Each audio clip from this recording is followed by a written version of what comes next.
भारत देश में इस्लाम का इतिहास काफी पुराना है। इस्लाम धर्म के शासकों ने कई सालों तक यहाँ राज किया। इसके बाद भी अभी भी भारत में मुस्लिम लोग माइनॉरिटी में ही आते हैं। पूरी दुनिया में भारत ही ऐसा देश है जहाँ पर दूसरे नंबर पर सबसे ज्यादा मुस्लिम पाए जाते हैं। जब भी आप इतिहास उठाकर देखेंगे तो आप सब यही देखेंगे कि पूरी की पूरी इंडियन मिडविल हिस्ट्री सिर्फ और सिर्फ इस्लामी शासकों से ही बनी है। ऐसे में हम सभी के मन में ये सवाल जरूर आता है कि इतने सालों तक भारत को कब्जे आने के बाद भी आखिर ये भारत में माइनॉरिटी में क्यों है, या फिर इनके इतने लंबे समय तक के शासन काल की सच्चाई क्या है। आइए जानते हैं। हेलो दोस्तों, तो आज का ये वीडियो बेहद खास है क्योंकि आज हम बताने जा रहे हैं इस्लाम के भारत पर 800 सालों तक राज करने के इतिहास को। आखिर 800 सालों तक चली आ रही इस्लाम राज की सच्चाई क्या है, चलिए देखते हैं आज की इस वीडियो में। इस्लाम राज की शुरुआत होती है मोहम्मद बिन कासिम के भारत आगमन से। 17 साल का कासिम इतनी होशियारी से राजा दाहिर को मात दे देगा, किसी ने नहीं सोचा था। राजा दाहिर की शक्तिशाली सेना को हराकर मोहम्मद बिन कासिम ने सिंध, पंजाब और कश्मीर तक अपने राज्य को स्थापित किया। कासिम का जनता के प्रति व्यवहार उदारवादी था। ऐसा बताया जाता है कि जब बिन कासिम वापस बगदाद जाने लगा तब लोगों ने आंखों में आंसू लेकर उसे विदा किया था।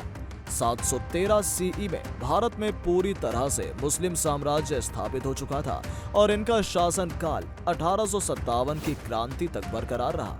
मोहम्मद बिन कासिम के बाद कई सालों तक मुसलमान भारत से दूर ही रहे। ऐसा इसलिए हुआ क्योंकि बप्पा रावल ने कई बार मुसलमानों को भारत से बाहर खदेड़ कर रखा था, जिसके बाद सब में डर समा गया। इसके बाद महमूद गजनवी का नंबर आया। महमूद गजनवी ने 1002 से 1017 के बीच में भारत में बहुत आक्रमण और लूटपाट की। इसके बाद 1098 में मोहम्मद गौरी का आगमन होता है। गौरी पृथ्वीराज चौहान से 16 बार युद्ध करता है और तब जाकर कहीं उसे सफलता मिलती है।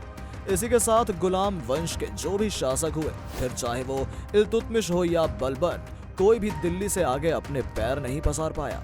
हिंदू राजाओं ने समय समय पर इस्लामी शासकों को मुंह के बल गिराने की बहुत कोशिश की। भारत का पश्चिमी द्वार हमेशा खुला रहा और यही लोगों को यहाँ आने के लिए आकर्षित करता रहा। यहीं से खिलजी लोदी और तुगलक वंश के शासक भारत में शामिल हुए। फिर 1526 में इब्राहिम लोदी और बाबर के बीच घमासान युद्ध हुआ और तब मुगल शासन की भारत में शुरुआत हुई। दिल्ली पर अब मुगलों का कब्जा हो गया था।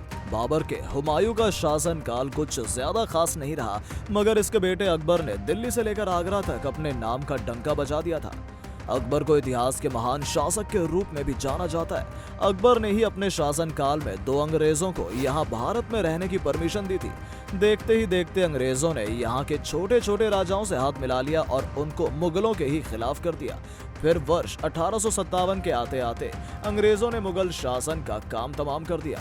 वैसे हम बात कर रहे थे अकबर की, तो अकबर के बाद जहांगीर और शाहजहां का नंबर आया। दोनों ने ही राजपूतों के साथ छोटी मोटी लड़ाइयां लड़ी, मगर भारत के बाकी के क्षेत्रों पर ये कोई खास कब्जा नहीं कर पाए थे। फिर औरंगजेब का शासनकाल आया। औरंगजेब के समय में भी काफी नए बदलाव हुए थे। औरंगजेब के शासन के बाद मुगल साम्राज्य मिट्टी में मिलता चला गया, क्योंकि बाद में शासक कोई भी शासन करने योग्य नहीं थे। सब अपनी मस्ती में मस्त थे, इसलिए अंग्रेजों का भारत में आगमन हुआ और भारत अंग्रेजों का गुलाम बना। इसी के साथ ही मुस्लिम साम्राज्य का भारत में दी एंड हो गया। मुस्लिम का 800 वर्षों का शासन अंग्रेजों के आगे टिक नहीं पाया, तो ये था 800 सालों से इस्लाम का इतिहास भारत में। अब दोस्तों मिलते हैं नेक्स्ट वीडियो में। वीडियो पसंद आया हो तो वीडियो को लाइक और शेयर जरूर करें और अपने इस हिस्ट्री चैनल को सब्सक्राइब जरूर करें। धन्यवाद।